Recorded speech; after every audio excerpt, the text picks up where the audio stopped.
मेरे चैनल को लाइक और सब्सक्राइब करें।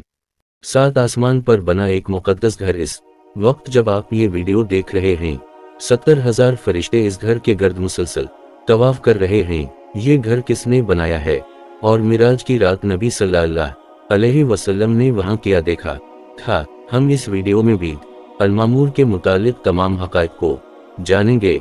जब हज़रत आदम अलैहिस्सलाम इस ज़मीन पर तशरीफ़ लाए तो अल्लाह के हुज़ूर में ये सवाल किया कि ऐ पाक परवरिदगार, यहाँ ना तो मैं फरिश्तों की तस्वीर व तकबीर सुन सकता हूँ और ना ही कोई ऐसी जगह देखता हूँ जहाँ मैं तेरी इबादत करूँ। लिहाजा अल्लाह की तरफ से ये जवाब आया कि जिस तरह तुमने 7वें आसमान पर बीत अल-मामूर को देखा है जिसके गर्द फरिश्ते तवाफ करते हैं, तो हम तुम्हें एक जगह बताते हैं, वहाँ तुम भी काबा की तामीर करो और इसके गर्द तवाफ करो और वहाँ नमाज अदा करो। हज़रत जिब्रील अलैहिस्सलाम ने हज़रत आदम को वो जगह दिखाई और वहाँ अपने पर मार कर 7 ज़मीनों की बुनियाद डाल दी, फिर चारों तरफ से दीवारें बुलंद कर दी। इस खाना खुदा की तामीर हज़रत नूह अलैहिस्सलाम ने की और फिर हज़रत इब्राहीम अलैहिस्सलाम ने उसकी तामीर को मुकम्मल किया, जिसे आज हम खाना काबा कहते हैं। अब सवाल ये उठता है कि 7वें आसमान पर मौजूद वो मुकद्दस घर क्या था जिसकी मुशाहब में हज़रत आदम ने खाना काबा की तामीर की। दरअसल बीत अल-मामूर के मानी आबाद घर हैं। ये दरअसल फरिश्तों का काबा है जो 7वें आसमान पर कबहत अल्लाह के ऐनी ऊपर है। फरिश्ते इस घर का तवाफ करते हैं। बीत अल-मामूर ज़मीन और आसमान की पैदाइश से 50,000 साल पहले तख्लीक किया गया। रिवायतों के मुताबिक हर रोज़ 70,000 फरिश्ता इबादत और तवाफ के लिए आते हैं और एक दफ़ा तवाफ के बाद उनको क़यामत तक दोबारा मौका नहीं मिलेगा और इस तरह हर रोज़ नए 70,000 फरिश्ते आ जाते हैं। हदीस में है कि जब नबी सल्लल्लाहु अलैहि वसल्लम मिराज की रात आसमानों के सफ़र पर गए तो आपका गुज़र भी अल-मामूर के पास से हवा। आपने देखा कि हज़रत इब्राहीम अलैहिस्सलाम बीत अल-मामूर पर टेक लगाए बैठे हैं। रिवायत यूं है कि नबी सल्लल्लाहु अलैहि वसल्लम ने फरमाया, फिर मुझे 7वें आसमान पर चढ़ाया गया। वहाँ एक अधेड़ उम्र के बुजुर्ग भी अल-मामूर के दरवाजे के करीब एक कुर्सी पर टेक लगाए तशरीफ फरमा थे। उनकी शक्ल नबी सल्लल्लाहु अलैहि वसल्लम के मुशाबा थी। आप सल्लल्लाहु अलैहि वसल्लम ने दरियाफ्त किया, ये कौन है? हज़रत जबराइल ने अर्ज़ किया, ये आपके बाप हज़रत इब्राहीम हैं। इब्न अबी हातिम की रिवायत के मुताबिक रसूल अल्लाह सल्लल्लाहु अलैहि वसल्लम ने फरमाया कि आसमान में एक घर है जिसे मामूर कहते हैं जो काबा की सिमत में है। चौथे आसमान में एक नहर है, उसका नाम नहर हैवान है। हज़रत जबराइल हर रोज़ इसमें होता लगाते हैं और निकल कर बदन झाड़ते हैं जिससे 70,000 कतरे झड़ते हैं। एक एक कतरे से अल्लाह ताला एक फरिश्ता पैदा करता है जिन्हें हुक्म होता है कि वो बीत अल-मामूर में जाए और नमाज अदा करें।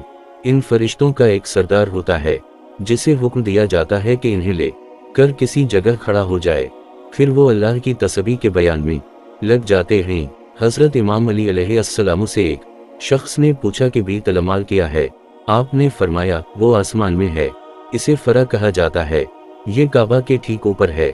जिस तरह ज़मीन का काबा हुर्मत की जगह है, उसी तरह वो आसमान का काबा है। हर रोज़ इसमें 70,000 फरिश्ते नमाज अदा करते हैं, लेकिन जो आज गए हैं उनकी बारी क़यामत तक दोबारा नहीं आएगी, क्योंकि फरिश्तों की तादाद ही इस कदर है। रिवायतों के मुताबिक मिराज की रात बीत अल-मक़दस में तमाम अबी किराम और मरसलीन ने नमाज पढ़ी और बीत अल-मूर में तमाम नबिया और पिछली इम्मतों के ईमान वालों ने नबी सल्लल्लाहु अलैहि वसल्लम के अमामत में नमाज अदा की।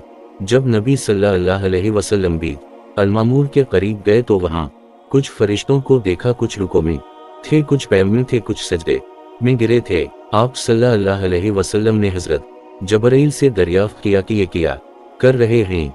हज़रत जबराइल ने बताया कि ये नमाज अदा कर रहे हैं और जो फरिश्ता जिस अंदाज में है वो क़यामत तक ऐसे ही रहेगा। आपको ये इबादत इतनी ज़्यादा पसंद आ गई कि आपने अल्लाह से अपनी उम्मत के लिए नमाजों का तोहफ़ा मांग लिया। लिहाजा अल्लाह ने अहल ईमान पर रहम किया और ऐसी नमाज अता की जिसमें तमाम इबादतों का मजमुआ था, यानी हम एक ही नमाज में रुको, क़याम और सजदा करते हैं। सूरत पूर में अल्लाह तबारक व तआला ने इस मुक़द्दस घर का जिक्र कुछ यूं किया है, कसम है तौर की और उस किताब की जो लिखी गई है वो शादा वर्क़ों में और बीत अल-मामूर यानी इस आबाद घर की कसम है और ऊंची छत की और जोश मारते हुए समंदर की, बेशक आपके रब का अजाब वाक़े हो कर रहेगा। मुहक्किकीन ने बीत अल मामूर को हमारी इस कायनात का मरकज़ करार दिया है, जैसा कि काबा शरीफ हमारी इस दुनिया का मरकज़ है जिसके गर्द तमाम बंदे तवाफ करते हैं, उसी तरह सोलर सिस्टम में तमाम सैयारे सूरज के गर्द घूमते हैं और हजारों सूरज हमारी कहकशां यानी मुल्की वे गलकी के गर्द चक्कर काटती है। लाखों कहकशां भी एक सिपर मैसू ब्लैक होले के गर्द घूम रहा है, उसी तरह तमाम फरिश्ते भी तलमामूर के गर्द शक्कर काट रहे हैं। गर्ज ये कि कायनात में तकरीबा तमाम चीज महुए गर्दिश है। बेशक अल्लाह ने इस कायनात के निज़ाम में हमारे लिए तौहीन के पैगाम को खोल कर रख दिया है कि इंसान की जिंदगी का भी एक मरकज होनी चाहिए जिसके उसूलों का उसे पाबंद होना है। वो मरकज अल्लाह की ज़ात है जिसके गर्द घूम कर और इसकी इताअत में रह कर ही फलाह पाई जा सकती है। अल्लाह ताला में अखरत की तौफीक अता फरमाए और हमारे ईमान को मजबूत करे। अमीन सम अमीन।